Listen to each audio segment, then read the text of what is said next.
오늘은 하나님과 연결고리라는 제목으로 또 하나님의 은혜의 말씀을 나누겠습니다. 지난주부터 이제 예수님은 우리에게 왜 필요한가라는 이제 주제로 나는 왜 예수님이 필요로 하는가. 첫 번째는 지난주에는 우리의 영혼을 구원하실 수 있는 유일한 분이 예수님이시기 때문에 우리가 예수님이 필요하다, 이렇게 그 말씀을 나눴습니다. 오늘은 하나님과의 연결고리란 제목으로 하나님과 연결되기 위해서는 예수님밖에 없어요. 그게 오늘 본문 말씀입니다. 오늘 말씀을 보면 예수님께서 직접 말씀하신 겁니다. 내가 곧 길이요 진리요 생명이니 나로 말미암지 않고는 아버지께로 올 자가 없느니라. 예수님을 말미암지 않고는, 예수님 아니면 하나님께 갈 수가 없는 거예요. 하나님과 동행할 수가 없는 겁니다. 그래서 우리가 하나님과 하나가 된다, 하나님께 나아간다 라고 했을 때 예수님이라는 연결고리가 없이는 하나님께 나아갈 수가 없다고 예수님께서 말씀을 하셨습니다. 그래서 이 주제를 가지고 은혜를 나눌 텐데, 그렇다면 우리는 왜 하나님과 연결되어야 될까요?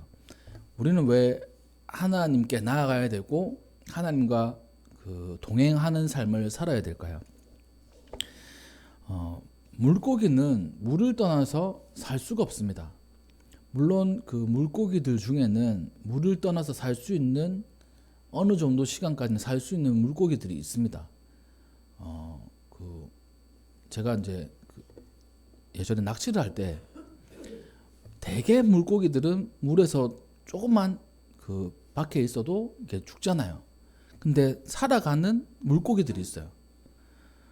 좀 생명력이 긴. 그리고 또 TV 같은 거 보다 보면 땅 속에 사는 물고기들이 있습니다. 근데 땅 속에 사는 거는 땅이지만 거기에 습한 게 있어요. 그리고 근데 또 보면 그 땅 속에 살다가 그냥 다 말라 있는 것 같습니다. 말라 있는데 물을 부으면 다시 살아나는 게 물고기가 있더라고요. TV에 제가 본 적이 있습니다. 그런 물고기들은 뭘까라고 했을 때 그 물고기들의 이제 생태계죠. 대개는 이 물을 떠나서는 그 물고기는 살 수가 없습니다. 또 나무가 뿌리가 없으면 열매를 맺을 수가 없어요. 자라날 수가 없습니다. 제가 이제 저희 집에 식물들이 몇 개가 있는데 그 식물들을 키울 때 여러 가지 조건들이 필요하지 않습니까? 그 햇빛도 있어야 되고, 물도 있어야 되고, 양분도 있어야 되고. 그래서 그 식물들을 재배할 때 그 가지를 꺾어가지고 물에 꽂아 놓으면 살아나는, 다시 이제 성장하는 그런 식물들이 있습니다. 대부분의 식물들은 그렇게 이제 수경 재배라고 하더라고요. 그렇게 되는 게 있어요. 근데 지속적으로 꾸준하게 그렇게 물만 가지고는 살 수 없습니다. 땅에 심어가지고 양분도 주고 해야 더 크게 자라나고 열매도 맺고 이렇게 이제 번식을 하는 거예요. 그러니까 땅을 떠나서 뿌리가 땅에 뿌리 내리지 않으면 나무는 결코 열매 맺을 수가 없습니다. 그러니까 물고기는 물과 연결되어야 될 때 살아가는 거고요. 식물은 땅과 물과 연결되어야 될 때 살아가는 겁니다. 그럼 인간은 우리가 살아가고 있잖아요. 그리고 우리가 중요하게 여기는 영혼도 이제 살아가야 되는데, 그러면 이 영혼은 어디서부터 공급을 받을까요? 물고기는 물을 통하여서 필요한 양분들을 공급받고 거기서 다른 식량들을 섭취를 하고, 나무는 땅에 뿌리를 내려가지고 거기에서 수분을 섭취하고 양분을 섭취를 합니다. 근데 인간은 단지 우리가 밥을 먹어서 살아가게 되는 것일까요? 성경은 그렇지 않다고 얘기합니다. 사람이 이 떡으로만 살 수 없다고 예수님께서 말씀하신 게 기억나시죠? 그 말씀은 구약 성경에서부터 있는 말씀입니다. 사람은 떡으로만 살 게 아니에요. 그러니까 떡도 필요하다는 거죠. 그러니까 식량을 섭취를 해야 됩니다. 양분을 섭취를 해야 돼요. 그것으로 살아가는 것은 단순히 인간을 육신만 바라보는 사람입니다. 사람은 창조주 하나님과 연결되었을 때 진정한 생명력을 가지는 거예요. 왜냐? 하나님께서 인간을 만드셨기 때문입니다. 그리고 하나님께서 인간을 그냥 육신이 아니라 살아있는 생명이 되게 하신 분이시기 때문입니다. 하나님께서 숨을 불어 넣으셔가지고 생명이 되었다라고 하거든요. 그렇지 않으면 다른 동물들과 마찬가지인 그냥 동물의 일종일 뿐이에요. 사람과 인간의 인간을 구분할 수 있는 가장 큰 것은 바로 영혼을 가지고 있는 겁니다. 하나님께서 불어넣으신 영혼, 하나님의 영혼이죠. 그 영혼은 어떤 곳에서도 그 영양분을 섭취할 수 없습니다. 그 근원에서만 섭취할 수 있는 거예요. 그 근원이 바로 하나님이시라는 겁니다. 그렇기 때문에 우리가 하나님과 연결이 되어야 되는 거예요. 우리의 영혼이 살아가는 것. 우리 인생 가운데 우리에게 영혼이 있는데 그러면 하나님을 믿지 않는 사람들은 영혼이 없는 건가? 이렇게 생각하실 수 있잖아요. 영혼이 없는 게 아니라 이건 이제 어떻게 보면 성경적인 개념이고 좀 더 성경을 모르시는 분들은 철학적인 개념인데 이 영혼은 죽은 상태이거나 아니면 멈춰 있는 상태가 되는 거예요. 앞서 말씀드렸다시피 어떤 물고기가 땅 속에 있는데 딱 꺼내 보면 말라 있는 것 같아요. 멈춰 있는 거죠. 근데 물을 부으면 살아납니다. 또 TV에서 그런 거 보신 적 있을 거예요. 물고기 저는 이제 본 적이 있거든요. 금붕어를 얼렸어요. 얼리면 심장 박동이 멈추고 죽은 거지 않습니까? 근데 얼음을 녹이면 다시 살아나요. 그런 경우들이 있더라고요. 우리가 TV 드라마나 영화 같은 데 봐도 SF 영화들, 판타지 영화들 보면 사람을 막 얼려가지고 우주 저 멀리 보냅니다. 그러면 우주 저 멀리 가는 기간 동안에 시간이 오래 걸리기 때문에 사람을 냉동시켜 놓는 거예요.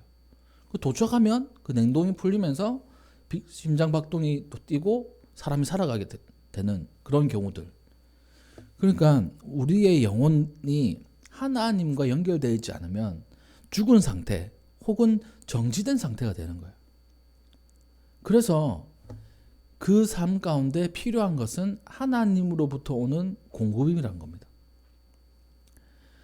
인생 가운데 우리가 눈에 보이지 않는 이 영혼, 하나님으로부터 공급받지 않으면 그 영혼은 결국에는 죽게 되고 끝에는 심판받아서 영원한 형벌에 처하게 되는 거예요. 그것이 바로 성경적인 이 영혼에 대한 이 개념입니다. 믿지 않는 사람들에게도 영혼은 있어요. 근데 죽어 있거나 아니면 멈춰 있는 상태가 되는 거예요.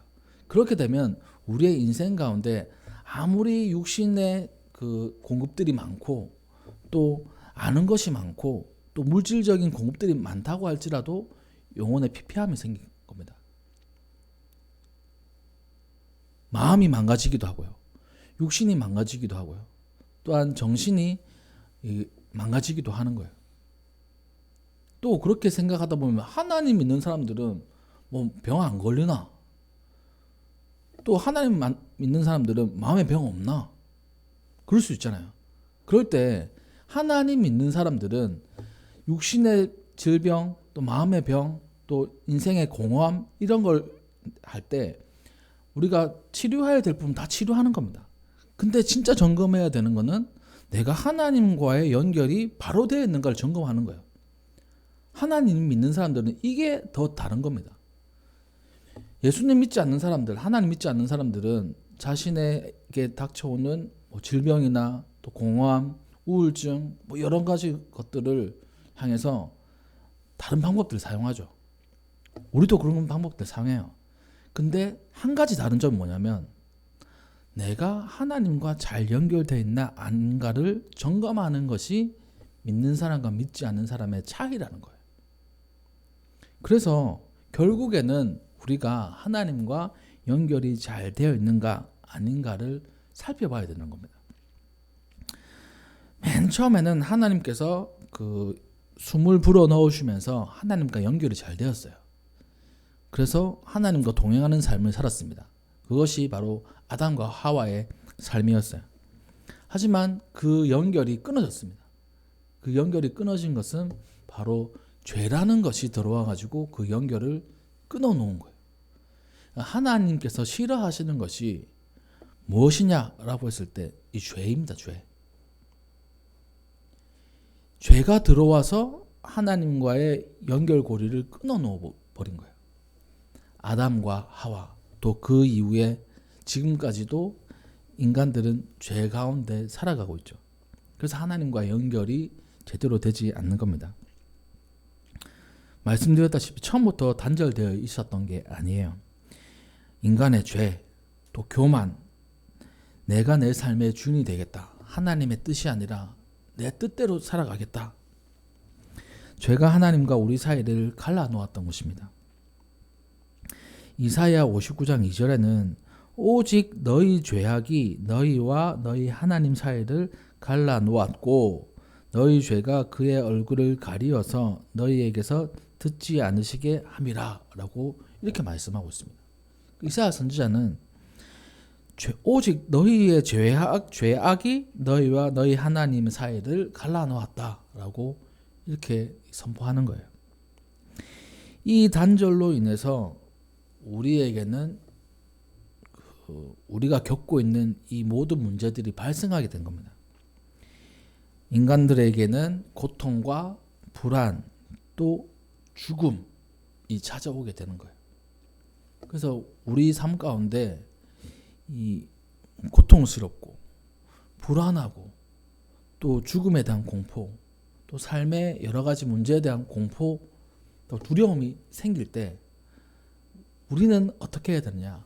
그 연결고리를 점검하는 겁니다. 하나님과 내가 잘 연결되어 있는가?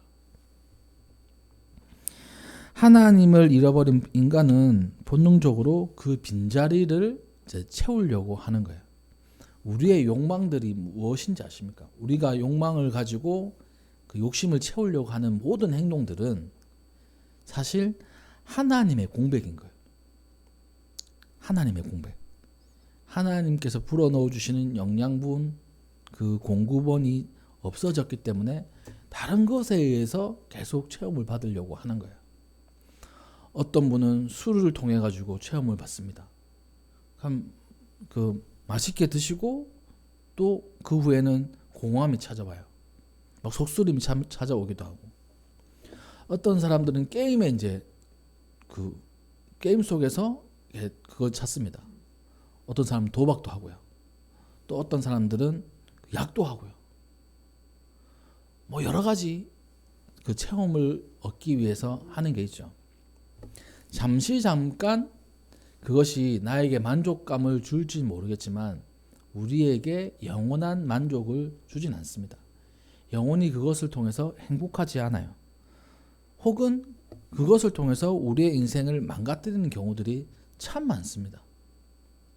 불완전한 것들을 우리가 섭취했을 때 우리의 몸이 망가지는 것처럼 우리의 욕심대로 그 많은 것들을 우리가 취했을 때 그것으로 풍족해지는 게 아니라 더 피폐해지는 삶이 우리의 삶이 된다는 것입니다. 또 다른 사람들은 그런 것들을 선행과 도덕적인 것으로 채우려고 하는 분들도 있어요. 착하게 살면 하나님과 이 벌어진 사이가 이렇게 가까워질 것이다. 내가 선행을 하면 하나님과 더 가까워질 것이다. 그렇게 믿기도 합니다. 또 철학이나 지식을 통해서 그 하나님과 연결하려고 하는 것도 있어요. 이 철학이라는 것은 인간을 이해하는 학문이기도 하고 또 인간 너머에 있는 것을 이해하려고 하는 그 학문이잖아요. 그러니까 철학도 하나님과 인간을 연결하려고 합니다. 근데 연결할 수가 없어요. 깨달음을 통해서 해탈하거나 신적인 경지에 이룰 수 있다고 생각을 합니다. 많은 그런 철학과 종교에서 그렇게 얘기를 해요. 근데 그렇게 된 사람이 없습니다. 신적인 경지에 이르려고 노력들을 했죠. 하지만 결국에는 죽음으로 자신이 부족하고 또 한계가 있음을 발견했습니다. 또 종교적인 고행을 통해서 그 하나님과 가까워지려고 하는 분들도 있어요. 대표적으로 마틴 루터가 그런 사람입니다. 종교개혁을 하기 전에 자신에게 모든 것을, 그러니까 자신은 악한 걸 알아요. 종교적인 고행을 통해 가지고 그 자기 죄악을 억누르는 거예요. 예수님께서 이런 말씀을 하신 적이 있습니다. 네 눈이 죄를 범하면 눈을 빼버리라. 손이 잘못하면 손을 잘라버리라. 이 엄청 그 잔혹한 말씀이시죠. 예수님께서 왜 그렇게 말씀하셨을까요? 진짜 눈 빼라. 그리고 손 잘라라. 발 잘라라. 이 말씀을 하신 걸까요? 저는 그렇게 생각하지 않습니다.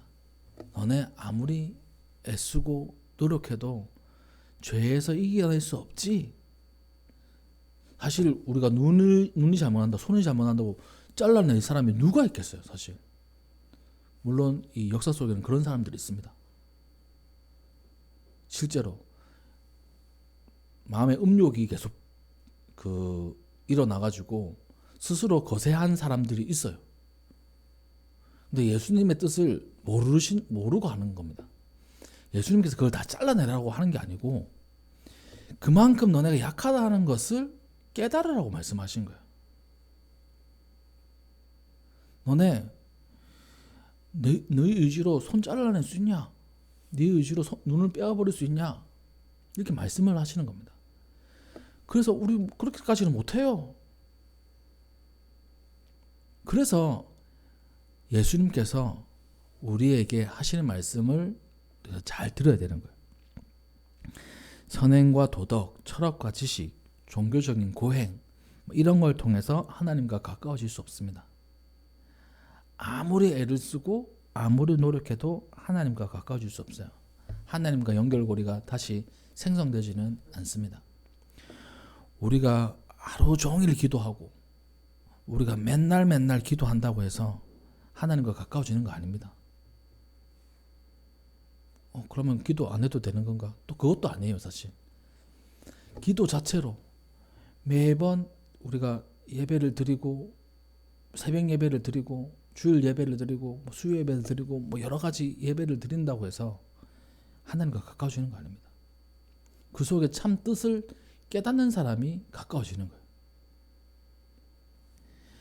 그게 바로 종교적인 고행입니다.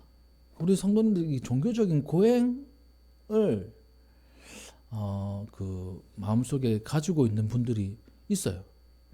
우리 성도님들 말고 모든 그 기독교 안에 있는 성도님들 가운데 내가 만약에 하나님께서 늘 하던 거, 그러니까 예를 들어서 제가 한번 저의 예를 한번 들어보겠습니다. 만약에 하나님께서 주일 예배를 지키는 것을 가장 중요하게 생각하시고 한번 이렇게 빠졌어요. 그러면 하나님께서 너는 안 되겠네. 내가 분명히 그 주일 그러니까 안식일을 거룩하게 지키고 또 안식일에 그 개념은 주일하고 연결되는 거기 때문에 주일을 거룩하게 지키라 했는데 빠졌구나. 너 안 되겠네. 막 이렇게 생각할 수 있잖아요. 제가 지금 45살이지? 45살 돼가지고 45년 살아가면서 주일을 빠진 게 사실 10손가락 안에 안 듭니다. 근데 10손가락 안에 안 들지만 빠진 적이 있어요. 초등학교 때 한 번 빠진 적이 있습니다. 저희 아버지 어머니는 다른 교회 다니시고 저는 어려서 가까운 교회 다녔거든요. 집 앞에 있는 교회. 어머님 그 교회 가셨죠. 그날은 또 교회 가야 되는데 친구들이 준이야 오늘은 낚시 가자 이렇게 하는 거예요. 나 교회 가야 되는데 한번 빼먹으면 어때? 그 낚시를 갔어요. 그 낚시 가는 길은 험한 길입니다. 지금은 길이 도로가 나가지고 있지만 예전에는 산을 타가지고 산 중턱에 못이 있었어요. 거기 가서 낚시를 했습니다. 가는 내내 두려운 마음이 엄청 있는 거예요. 어린 마음에. 하나님께서 막 벼락을 쳐가지고 나 심판하시면 어떡하지? 그런 마음을 가지고 이제 산을 올라가는 거예요. 그래가지고 산 올라가면서 어린아이들이 뭐 낚싯대가 있겠습니까? 그냥 그 낚시방에서 낚싯줄이랑 바늘 사고 올라가는 길에 그 소똥 무더기에서 파가지고 지렁이 몇 마리 캐가지고 그렇게 가는 거예요. 그래서 이제 낚시를 하는 겁니다. 그때 가지고 계속 이렇게 하는 거예요. 그 낚싯대는 그냥 그 갈대 같은 거 꺾어가지고 이렇게 찰랑찰랑하게 해가지고 물고기 한두 마리씩 잡히기 시작하는 거예요. 붕어가. 지금 그 연못은 물을 싹 다 빼고 한번 해서 물고기가 없다고 하더라고요. 지금도 그 연못이 있습니다. 한 번씩 그래서 지나가다 보면 늘 그 생각이 나요. 두려운 마음을 가지고 낚시를 했던. 한두 마리 잡히기 시작하면 재밌는 거예요. 내려올 때는 그냥 그 하나님은 온데간데 없고 즐거운 마음으로 내려왔습니다. 그리고 그때 어머니한테 그 혼났는지 안 했는지 저는 잘 기억이 안 나는데 하여튼 그런 기억이 있어요. 군대에 있을 때도 제가 주기를 안 지킨 적이 있어요. 그 말년 이제 제대하기 얼마 안 남은 그 시점에 제가 맡은 역할이 상황병이라는 그 역할입니다. 상황병은 2교대를 했어요. 8시간 근무하고 8시간 쉬고 8시간 근무하고 8시간 쉬고 이렇게 하는 겁니다. 그 제가 상황병 근무하는 거는 다른 그 일반 부대 근무가 아니고 철제 근무였어요. 그러니까 엄청나게 그 긴박한 경우들이 있습니다. 어떤 긴박한 거냐면 북한에서 쳐 내려와 가지고 긴박한 게 아니고 저쪽에서 어떤 차들이 오거나 저쪽에서 오는 차들이 오거나 우리가 딱 이 부분을 지켜야 되는 거거든요. 저쪽에서 뭔 차가 오면 옆에 연락을 해줘야 돼요. 저쪽에서 오면 또 옆에 연락해 줘야 됩니다. 긴밀하게. 그러니까 옆에서도 원스타 떴습니다. 연락해 줘요. 대대장님 올라오시면 연락해 줍니다. 그러면 딱 우리가 딱 준비하고 있는 거예요.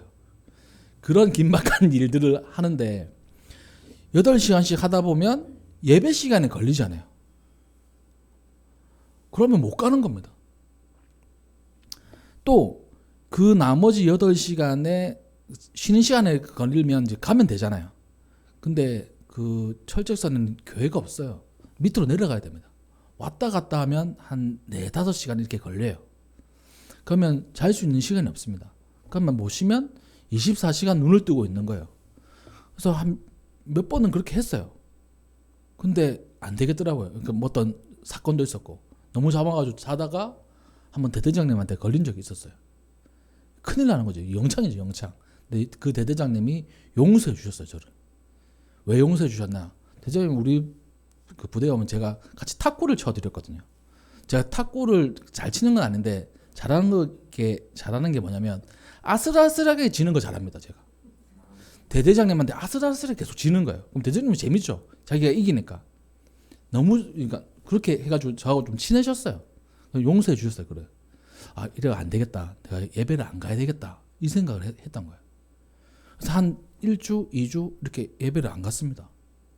마음이 불편하더라고요. 그때 내가 진짜 24시간 눈 뜨고 있더라도 예배를 가야 되겠다고 다짐을 하고 다시 예배를 갔던 그런 기억이 있어요. 근데 한 번, 두 번 빠진 거 아니면 이것을 통해 가지고 하나님께서 우리를 막 심판하시고 그러냐? 그렇지 않습니다. 이게 잘못 오해하면 예배 안 나와도 되는 건가? 이게 아니라요. 하나님께서 우리의 마음속에 있는 것을 보고 계시는 거예요. 내 마음으로 어떻게 하나님께 예배 드리는지를 보고 계십니다. 예배를 드리는 거 참 중요하죠. 근데 예배를 어떻게 드리느냐가 더 중요해요, 사실. 하나님과 연결되어 있는 상태에서 예배를 드리는 게 가장 좋은 상태의 예배입니다. 그러니까 우리가 예수님께서 그 말씀을 하신 적이 있어요. 너네 형제와 싸우고 난 다음에 화해하기 전까지 예배 드리러 가지 마라. 그러니까 이렇게 말씀 안 하시고 예배 드리기 전에 화해하고 예배 드리라 이렇게 말씀하셨습니다. 그 말은 화해하기 전에 예배 드리지 마라 이렇게 말씀하신 것 같아요. 그 말은 뭡니까? 그런 마음 상태를 가지고 하나님께 나왔을 때 하나님과 연결고리가 온전한 상태냐? 또 그거 아니잖아요. 그러니까 하나님께서 원하시는 것은 진짜 하나님과 연결이 잘 되어 있는 것을 원하십니다. 그렇다면 우리가 우리 스스로는 하나님과의 연결을 할 수가 없어요. 하나님으로부터 공급을 늘 받아야 되는데 우리는 아무리 그래도 할 수가 없어요. 착한 일, 종교적인 일, 뭐 여러 가지 일들. 그래서 하나님께서 그 마지막 그리고 완벽한 방법을 알려주신 것이 바로 예수님입니다. 예수님. 인간이 애를 써가지고 하나님께 갈 수 없기 때문에 하나님께서 직접 우리에게 오신 거예요. 예수님이라는 육신을 입고. 그것이 바로 예수 그리스도입니다. 왜 그분만이 유일한 연결고리입니까? 그분은 참 하나님이시기도 하고 참 인간이시기도 하기 때문입니다. 그러니까 인간과 신이 연결된다는 게 이상하잖아요. 이 존재 자체가 다르지 않습니까? 연결할 수가 없는 거예요. 하나님은 영이시고 우리는 육신을 입고 있는데 우리의 영이 연결되는 건가? 그럼 어떻게 하는 거야? 뭔가 연결하려면 좀 이게 비속어인지 몰라도 아다리가 맞아야 되는 거잖아요. 우리가 코드를 꼽을 때도 그 다른 나라는 그 다른 코드가 있어가지고 해외 여행 갈 때 그 변환기를 가지고 가지 않습니까? 그런 것처럼 옛날에 우리 그 110V 썼을 때 그거 다른 나라 뭐 일본이나 어디 하여튼 다른 나라는 그런 거 계속 쓰는 데도 있어요. 우리 그 저희 본가에서도 옛날부터 쓰는 그 선풍기 지금은 없을 겁니다. 오래된 선풍기 있습니다. 그거는 110V 때 쓰던 선풍기라 가지고 그 도난사라고 그러지. 도난사에 꽂아가지고 얼마 전까지 그거 썼어요. 지금 아마 안 쓸 겁니다. 이제 너무 오래돼가지고. 근데 그렇게 연결이 딱 맞아야 되는 거잖아요. 근데 사람하고 하나님하고 안 맞는 겁니다. 근데 그 맞을 수 있는 분이 바로 예수님이란 거야. 한쪽은 참 인간이시고 한쪽은 참 하나님이시기 때문에. 그래서 하나님과 연결고리로 예수님이 우리에게 필요한 겁니다. 그냥 하나님이시기라면 우리가 안 돼요. 그냥 인간이기만 해도 안 돼요. 참 하나님이시고 참 인간이시기 때문에 양쪽을 다 연결할 수 있는 겁니다. 하나님과 인간을 동시에 붙잡을 수 있는 분이 유일한 중보자 예수님이십니다. 디모데전서 2장 5절에는 하나님은 한 분이시요 또 하나님과 사람 사이의 중보자도 한 분이시니 곧 사람이신 그리스도 예수라 라고 이렇게 말씀하고 있습니다. 하나님도 한 분이시고 또 중보하시는 분, 사이의 연결고리가 되신 분도 한 분이시라는 거예요. 바로 예수님이라고 이렇게 기록하고 있습니다. 또 히브리서 10장 20절에는 그 길은 하나님께 나아가는 길입니다. 우리를 위하여 휘장 가운데로 열어놓으신 새로운 살 길이요 휘장은 곧 그의 육체니라 라고 설명하고 있어요. 예수님께서 숨지실 때 일어난 일이 성전의 휘장이 찢어졌습니다. 그 전까지는 그 커튼으로 막 켜져 있었던 거예요. 함부로 안에 들어갈 수도 없고 볼 수도 없었습니다. 예수님께서 자기의 몸을 찢으시면서 성전의 휘장을 찢으셨어요. 그래서 하나님께로 나아갈 길을 열어주신 겁니다. 바로 예수님이 하신 거예요. 이처럼 하나님과 연결할 수 있는 유일한 길은 바로 예수님이십니다. 그래서 그 예수님을 의지해가지고 우리가 나아가는 거예요. 여러 가지 막 우리의 방법들 아무리 착한 일해도 하나님과 연결될 수 없어요. 아무리 이 종교적인 고행을 해도 하나님께 나아갈 수 없습니다. 우리 마음에 자유함이 없어요. 아무리 열심히 해도 종교적인 열심, 신앙적인 열심을 해도 자유함이 없다면 우리는 한번 하나님과의 연결고리를 점검해 봐야 됩니다. 그 말은 내 마음속에 예수님께서 평안으로 찾아오시고 계신가? 내 마음의 평안을 허락하고 계신가? 이거를 점검해야 되는 겁니다. 그렇지 않다라고 했을 때 우리가 예수님에 대한 믿음을 점검할 뿐만 아니라 예수님을 초청하고 내 마음의 불안함, 또 내 인생의 불안함을 예수님께 맡길 수밖에 없는 거예요. 그렇다면 예수님께서 이제 연결고리시고 하나님과 연결고리신데 그럼 우리는 어떻게 해야 될까? 먼저는 그 예수님께서 그 하나님과의 연결고리, 유일한 연결고리임을 우리는 인정하는 겁니다. 첫 번째 인정하는 거예요. 두 번째, 우리가 우리 스스로 애쓰고 완벽해지려고 하는 거 아닙니다. 스스로 다리를 놓으려고 고생하지 않는 거예요. 이미 놓여진 다리 예수 그리스도라는 유일한 연결고리를 믿음으로 붙잡는 겁니다. 우리가 믿음을 붙잡는 거예요. 그분과 연결될 때 우리의 공허함은 평안함으로, 또 죽음의 공포는 영원한 소망으로 바뀌는 것입니다. 오늘 이 시간 우리를 위해 기꺼이 연결고리가 되어주신 예수님을 다시 한번 마음속에 모셔드리는 우리 귀한 시간 되시기를 주님의 이름으로 축복합니다. 로마서 5장 1절에는 그러므로 우리가 믿음으로 의롭다 하심을 받았으니 우리 주 예수 그리스도로 말미암아 하나님과 화평을 누리자라고 이렇게 고백합니다. 우리가 믿음으로 예수님을 딱 받았을 때 예수님으로 말미암아 하나님과 화평을 이루는 거예요. 이 화평을 이룬다는 것은 그 하나가 되고 조화로운 상태를 얘기하는 거거든요. 조화롭지 않다는 것은 이 끊어진 상태를 얘기하는 겁니다. 그러니까 하나님과 연결될 수 있는 것은 바로 예수님이고 그 예수님을 믿음으로 바라보는 거예요.